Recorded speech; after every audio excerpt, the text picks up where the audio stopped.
Página en Blanco es el nombre de este programa del canal Radio Huellas de Pedro Buda II.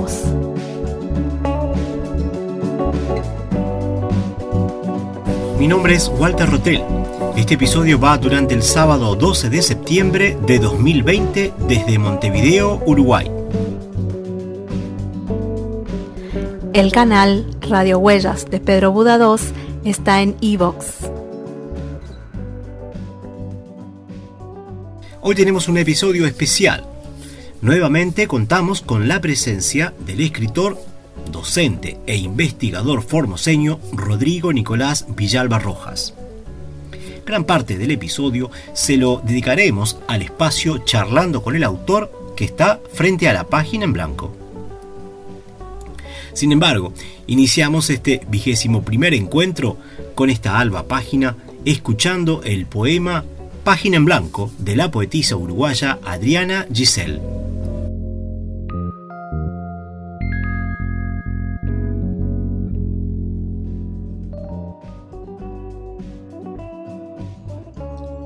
Soy Adriana Giselle con el poema Página en Blanco dedicado al programa de Walter Hugo Rotella. Página en blanco es la vida en el parto mancha roja de sangre tinta volcada que es comienzo de tu historia. Entre bostezos y llantos van surgiendo balbuceos que pronto serán palabras e irán hilando tu cuento.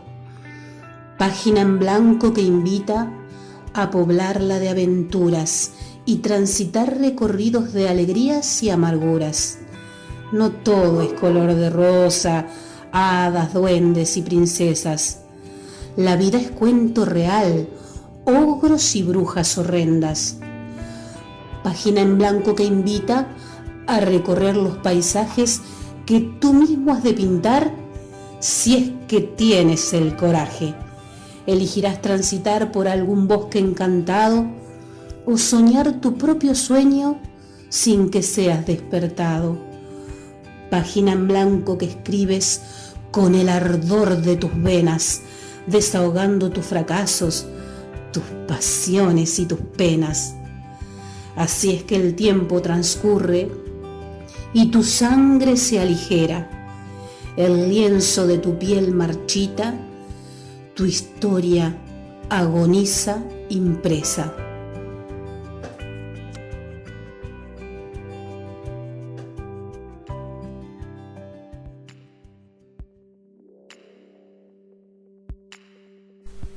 Ahora damos paso a la voz del poeta uruguayo César García para escuchar su poema En un sorbo de café.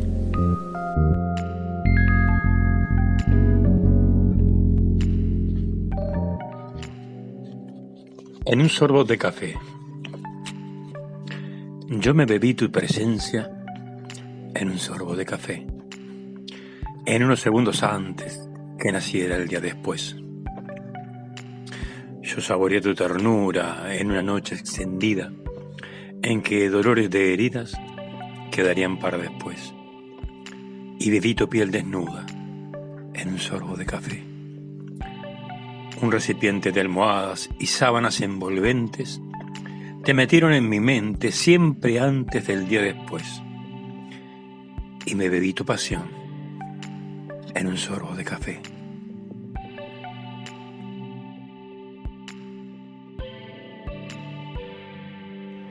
Para escuchar el programa Página en Blanco, debes descargar la app de iVoox en tu celular.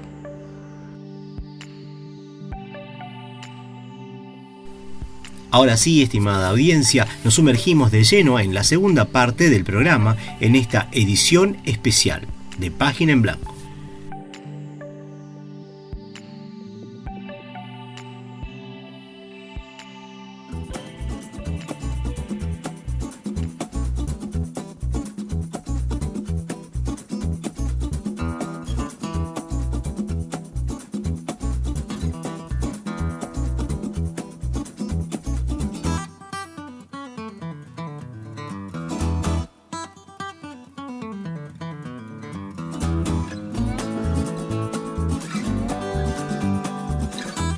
ingresamos al espacio que denominamos Charlando con el autor, que está frente a la página en blanco. Hoy nos visita nuevamente desde Formosa, Argentina, el poeta y narrador y crítico teatral e investigador Rodrigo Nicolás Villalba Rojas.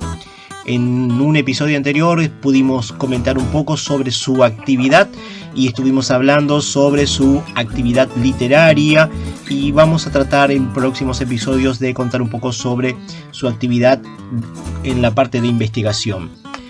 Pero nos quedó preguntarle en una entrevista anterior a Rodrigo Villalba sobre su actividad próxima en relación a la escritura.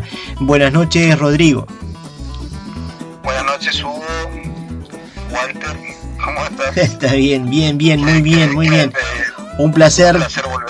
Sí, volver a escucharte. Es interesante. Y como primera pregunta quisiera decirte cuáles son tus proyectos mediatos o inmediatos con respecto a la escritura creativa, sea lírica o narrativa, que nos quedó pendiente del episodio anterior. Sí. Mira, el proyecto que tengo inmediato es el de terminar este poemario de trituraciones que no sé si lo mencioné en el encuentro anterior. Uh-huh. Lo que hice circular una edición piloto, digamos, uh-huh, que tiene menos páginas, tiene menos texto, un poco menos nomás de lo que debería tener en realidad. uh-huh, Y que está en proceso de selección todavía. Yo tengo varios pequeños haikus, varios fragmentos, sí, que son parte de estas trituraciones que todavía estoy viendo si incluirlos o no. Entonces estoy haciendo ese proceso de selección, que quedó interrumpido solamente porque tengo otras obligaciones un poco menos trascendentes. Claro. Pero esas son las inmediatas. Uh-huh. Y las mediatas, como una mediata, tengo la meta de publicar en algún momento un volumen recopilatorio de mis textos narrativos, claro, que nunca lo hice. Generalmente lo que tengo publicado hasta ahora son textos líricos, porque es aquello con lo que puedo, porque entre paréntesis, ¿cierto? Como yo hago la autoedición de mis textos, sí, me siento más cómodo editando textos de poesía y largándola en los formatos de las publicaciones, más cómodo con poesía que con narrativa, porque es otro proceso de diagramación y compañía, claro, que claro, por ahí me lleva un poco más de tiempo, sí, y no tengo tantos conocimientos al respecto. claro, Pero claro. me debo hacer una edición de narrativa. Tengo los textos, tengo que corregirlos todavía. Uh-huh, claro. Y el título va a ser que lo tengo. Esto es sí, algo muy curioso, que generalmente los títulos uno lo decide en el proceso. Yo tengo el título mucho antes de haber Ajá, pensado que en un libro de cuentos, ajá, que es el mismo y muy parecido al último de poesía, que es Los Mensurables. ajá. Es un título que lo recibí, digamos, en un sueño, y que lo voy a reproducir, Vale. en varios de mis volúmenes, si es que puedo publicar varios más. Claro, cómo no. Es interesante lo que dices. Muchos de los escritores con lo que he hablado, incluso me ha pasado a mí, muchas veces el sueño tiene algo que ver en algo que va a terminar después escrito. Como una fuente, ¿no? De dónde recurrir para poder escribir. Es interesante. Es más, hay una escritora mexicana en la cual lo onírico tiene mucha importancia, y eso se ve reflejado en sus textos, en sus cuentos, que son para mí de muy buena calidad, pero lo onírico tiene mucho que ver. Sí, por supuesto. Entiendo que Por tienes supuesto, escritos... Sí, perdón. Sí, iba a acotar nomás que sí, el sueño es un disparador fundamental, porque de hecho muchas veces no esperamos el mensaje que nos va a arrojar, claro, y logramos darle un sentido después más adelante. El canal Radio Huellas de Pedro Buda 2 está en iVoox.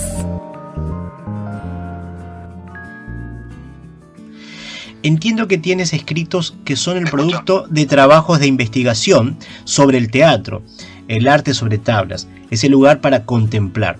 Uno de ellos es El efecto semillero, los gregorianos, en 10 años o más de teatro formoseño, publicado en el NEA Escribe, ensayo 2015, coordinado editorialmente por Mesopotamic Ediciones, editado en 2015, como dijimos. ¿Qué puedes contarnos sobre ese producto de investigación? Es decir, supongo que fue todo un largo proceso y es parte de un trabajo de investigación. Sí, de hecho es parte de un proyecto amplio, de un grupo. Yo había formado parte de un grupo de investigación sobre teatro allá en el año 2000, entre el año 2010, 2013 más o menos, hasta el 2014 si no me equivoco. Sí. Formé parte de ese grupo de investigación, donde habíamos hecho a cargo de una profesora de la Universidad de Formosa, Sí. que ella venía estudiando la historia del teatro en esta provincia, y en ese momento estaban atravesando la cuarta etapa de investigación, cuando me invitan a sumarme a mí. Sí. Y a mí me terminó correspondiendo la tarea de realizar el proceso, el recorrido histórico de diferentes grupos. Sí. En concreto, yo hice el análisis de la reconstrucción histórica de, si no me equivoco, 4 grupos teatrales. Cuatro grupos teatrales, de los cuales solamente 2 llegué a publicar. Y después el resto fue a parar como insumo de investigación para el libro que publicaron estas investigadoras. Claro. Entonces, el caso de Gregorianos, Sí. que es un grupo de teatro muy interesante porque genera toda una línea creativa en Formosa, que fue fundamental porque me constituyó un trabajo central entre los que hice. Sí. Y la gente del grupo Gregorianos colaboró muy abiertamente en entregarme información y entrevistas. Claro. Y otro grupo que bueno, Gregorianos, cuando hice la investigación, Sí. estaba en actividad, de hecho todavía está en actividad. Y por eso, por ahí ese aporte creo que es sustancioso, porque marca el desarrollo de un grupo en el proceso en el que se encuentra, incluso de cambio, porque creo que cuando publiqué el trabajo, Sí. el grupo estaba atravesando un proceso de separación, que Claro. después se reestructuró. Ajá. Pero hay otro trabajo que hice que es en torno a un grupo del interior de Formosa, Sí. que si hay algo que me llama mucho la atención es la distancia que tenemos respecto de la ciudad del interior Sí. y el desconocimiento que tenemos de la movida cultural en las otras ciudades. Sí. Y bueno, a mí me cautivó mucho porque fue especialmente ese grupo un grupo experimental realizado con personas del pueblo, que fue un caso de teatro de vecinos, Sí. y que el director que tuvo a cargo del grupo, que llegó ahí de casualidad por un programa de fomento, se encargó de hacer un laburo que fue fundamental para el desarrollo expresivo de la comunidad. De hecho, las personas que estuvieron en ese grupo después continuaron realizando teatro Qué bueno. unos años más, y si no me equivoco, una de las ex actrices, una de las actrices de ese grupo, Sí. continuó siendo tallerista de teatro. Qué bien. Y bueno, esos 2 trabajos fueron para mí muy gratificantes. Claro. Hubo otros que estuve desarrollando mientras estuve en ese grupo de investigación, que no llegué a publicar porque no me sentí muy satisfecho con el producto final. Claro. Porque me faltaban textos, me faltaban más testimonios. Claro. Y había como una fecha límite para presentar los trabajos. Claro. Y entonces lo presenté como informe para la investigación, pero no llegué a pelear por su publicación. Sí lo hice en los diarios, es decir, en el diario de la mañana. Sí. Había enviado fragmentos de esa investigación que también ayudan un poco a divulgar la historia de los grupos, ¿no? Claro, sí. Y Que está bueno. A mí el teatro me gusta por constituir como el arte vivo, digamos, y porque está en constante cambio. Claro. Y si hay algo que me gustaba de Formosa, era poder mostrar que en la provincia se habían realizado esas dinámicas. Claro. Y que podían seguir realizándose. Claro. Después hubo unos cambios de rumbo, digamos, en cuanto a la conformación de los grupos y a las políticas culturales, que de algún modo puedo decir que estabilizaron o mesetaron un poco el desarrollo. Claro. Pero que todavía se sigue generando una dinámica. Yo me alejé un poco de esos grupos de investigación por cuestiones personales, claro. Pero fue una etapa que me resultó muy gratificante. Claro. Hay de un texto que estuve leyendo, hay una frase larga que me interesa rescatar de un ensayo justamente de ese, el efecto semillero, los gregorianos en 10 años, que dice: el papel derrota por décadas al tiempo y frente a los soportes digitales es el más incontaminado, el menos frágil, el recurso inmediato y obligado, el menos azaroso y caótico. El papel y la difusión valen no solo para las historias o memorias de actores y elencos, vale también para las historias o memorias de actores y elencos. Vale también para sus obras, que, imperfectas o no, pueden ser registradas para engrosar un corpus no solo de lo que se hace, sino de lo que merece ser conocido y merece conformar el patrimonio de un grupo social. El teatro es de todos, dices, y podría aspirar a ser de todos los tiempos. Me pareció muy importante y la pregunta es, ¿hacia eso apuntan tus trabajos de investigación, a rescatar eso? Sí, en buena medida sí. Yo tengo una suerte de obsesión con la cuestión. De hecho, me puedo definir como una rata de archivos de algún modo. Uh-huh. Porque si hay algo que me gustó mucho de la etapa de investigación en teatro, uh-huh, fue la etapa de recorrido de archivo. No porque me guste humear entre el polen entre el polvo y los ácaros. Claro. Sino porque para mí constituía todo un descubrimiento, ir encontrando cosas que en principio no conocía, claro, que yo creía que yo no conocía, pero después compartiéndolas con otras personas me daba cuenta que en general no se estaba conociendo porque no había una divulgación, claro, o no estaba investigado. Y en ese sentido, por ahí el fragmento que leíste, uh-huh, que le da preeminencia al soporte escrito material, sí,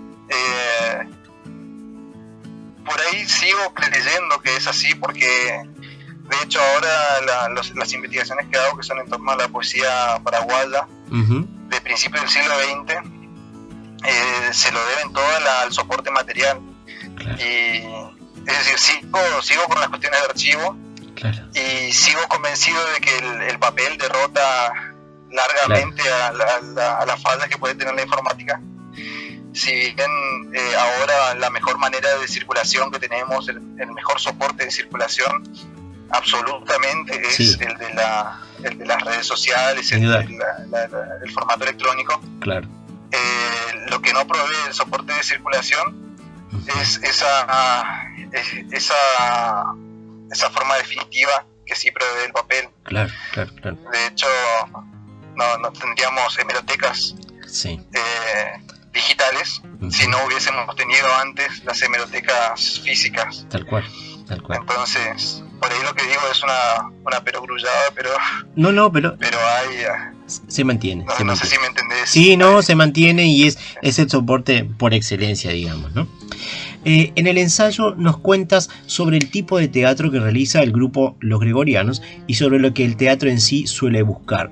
Creo que es el reflexionar, el repensar nuestra realidad. ¿A ti te parece que es así? ¿Que el teatro nos lleva a eso, a reflexionar sobre nuestra realidad? Quizás no todo las versiones de teatro, pero en el fondo quizás aún con humor, aún con drama, quizás nos llevan a repensar nuestras realidades cotidianas. ¿Te parece así? Sí, de eso estoy absolutamente convencido, es así. Y te voy a dar un ejemplo muy sencillo que no tiene que ver con el contenido, sino con la situación de hacer teatro. Uh-huh. Hace algunos años invité a un teatrista a hacer una performance así medio improvisada, sí, en frente de una clase de lengua y literatura. uh-huh. Les di las pautas a mis estudiantes de cómo teníamos que comportarnos frente a una situación de puesta en drama, digamos, de una dramatización. Sí. Y bueno, y estuvo todo muy, muy claro, lo entendieron. Y la cuestión fue que en el momento en que el actor empezó a performar, a generar su personaje, sí, y a actuar de una manera imprevista para los estudiantes, ellos empezaban a reírse. Y bueno, tenía una colega que se enojó con los chicos porque empezaron a reírse, pero para mí resultaba una reacción muy natural. Claro. Porque la actuación repentina de esa persona, de una manera imprevista, estaba generando una reacción, claro, de algún modo una contrariedad en los alumnos, y una reacción también imprevista para ellos, claro, que no sabían, ni siquiera sé si se reían porque se querían burlar de la persona o porque no entendían la situación, claro, que los estaba obligando a pensar en qué es lo que estaba pasando. No estaba pautado. Entonces, claro, no estaba pautado, y por más que, como te digo, yo les había dicho, miren, va a pasar esto, claro. Y todos me dijeron, sí, profe, sí, ya sabemos lo que es el teatro. Cuando la persona empieza a actuar, no es lo mismo ver teatro en la televisión, que es esto de la pandemia lo ha como volcado y lo ha de alguna manera estabilizado, Claro. Estandarizado, perdón. Sí. No es lo mismo ver teatro en la televisión que verlo en vivo, Claro. y mucho menos es lo mismo verlo en vivo en una última fila que verlo en primera fila. No, claro. Cuando uno está en primera fila, está comprometido de alguna manera, en cualquiera de las primeras filas, Sí, está comprometido de alguna manera con el actor. claro. Y ahí se genera una expectación que es insustituible. No, claro. Entonces, Te emociona. en ese sentido yo creo que el teatro es lo que nos impele y nos obliga de algún modo a reflexionar sobre no solamente la condición humana, sino sobre lo que estamos haciendo nosotros ahí. Sí, Es decir, ¿qué hacemos acá viendo esto? ¿Por qué está haciendo esto? claro. Nos interpela y te emociona siempre. Sí, yo creo que el teatro tiene eso. Tú puedes ver la misma obra televisada y no te va a provocar lo mismo que estar ahí frente al escenario, frente al actor. Te provoca una cosa que esa inmediatez que se da ahí, que de ninguna otra manera se da. Es muy importante, Claro, es muy fuerte lo que pasa al exponerse a una muestra de teatro ahí, ¿no? Es decir, es muy interesante. Sí. Y algo que me agrego, algo chiquitito, Sí, algo que sí. descubrí, lo digo por decir descubrí, pero que experimenté cuando fui en esa etapa de investigador de teatro. Uh-huh. Teníamos como consigna ver varias veces la misma obra, Sí, por esta noción básica, que es un principio para cualquier estudio de teatro, que una obra teatral nunca ocurre dos veces. no. Entonces teníamos que ir a ver la misma obra. Yo llegué a ver 5 veces una misma obra, que fue justamente una de Gregorianos, Uh-huh. que creo que es de algún modo lo que me hizo acercarme más al grupo, Uh-huh. que me permitió ver cómo entre una y otra obra se generaba un desarrollo creativo, Uh-huh. que se veía de los artistas, se veían los gestos de los artistas, se veían los movimientos en el manejo del espacio, en el manejo de los signos, no sé, Sí, arrugaban la mano Sí. en uno, y en el otro, en lugar de arrugar la mano, tomaban un objeto, y después en otra puesta en escena ya no hacían ni uno ni lo otro. uh-huh. Y ahí de nuevo te volvés a preguntar por qué están haciendo esos cambios. Uh-huh. Entonces ver todo ese proceso creativo Uh-huh. de manera sucesiva también es algo que en el teatro hace que sea irrepetible. Claro. No hay ninguna de las otras artes, salvo si hablamos de artes performativas, pero Claro. a mí del teatro me produce una forma de expectación en diferentes dimensiones que no me la producen el hecho de escuchar poesía en vivo ni el hecho de escuchar canciones en vivo. Claro. Para ver en el teatro esa convergencia de signos, signos, símbolos y un montón de formas de significación, para mí son insustituibles.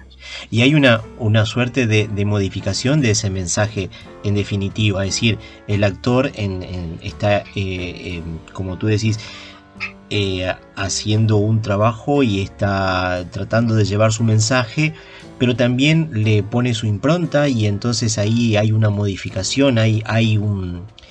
lo va trabajando a cada personaje y entonces me parece a mí, según lo que he hablado con diferentes actores en distintas instancias, me dicen eso, es decir, le cargan esa cosa que tienen y lo van creando, entonces no va a salir igual y también a uno le va a provocar cosas distintas porque uno en momentos distintos está receptivo de forma diferente también.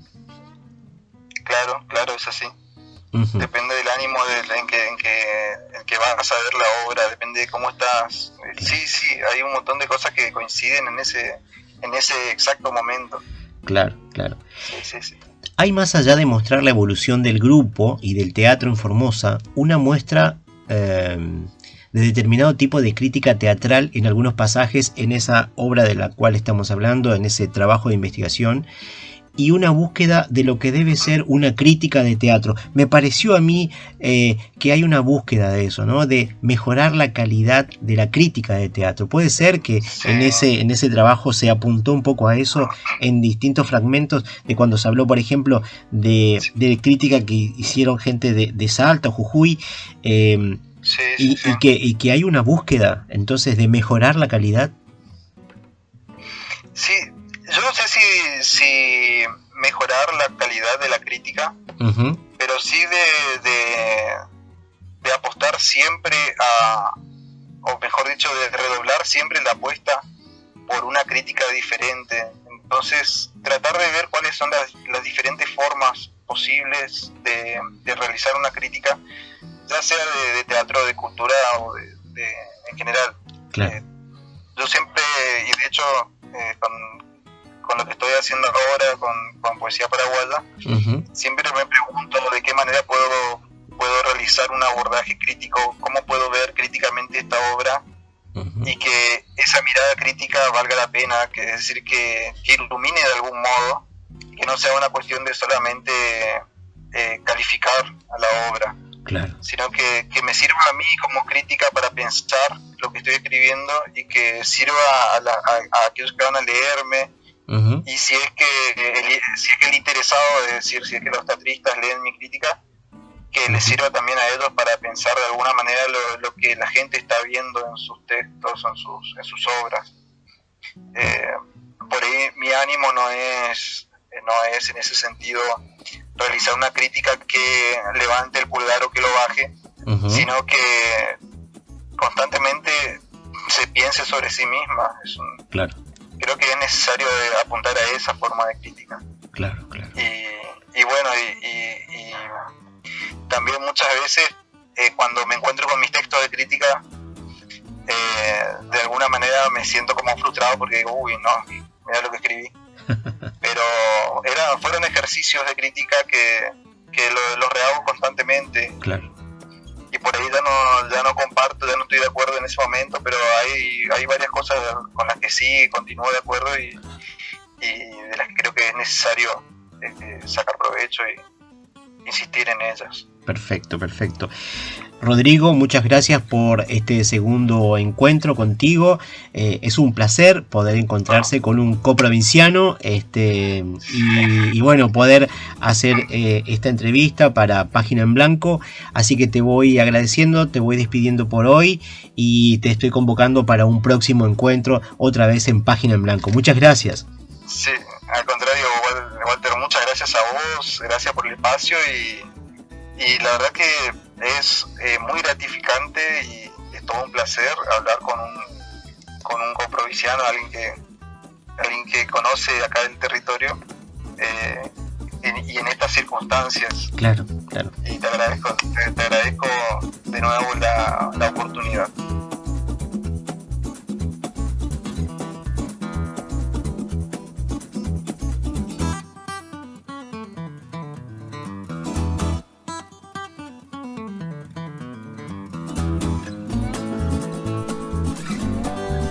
Esto fue el episodio 21 de Página en Blanco. Espero les haya gustado y los invito a un próximo encuentro con otras voces de escritores de habla hispana. Desde aquí quiero agradecer a los escritores por brindarnos su tiempo para compartir este espacio que llamamos Página en Blanco. Y también a Silvia Carolina Medina, que colabora para que este programa tenga dos voces en su transcurso. Los espero el próximo sábado.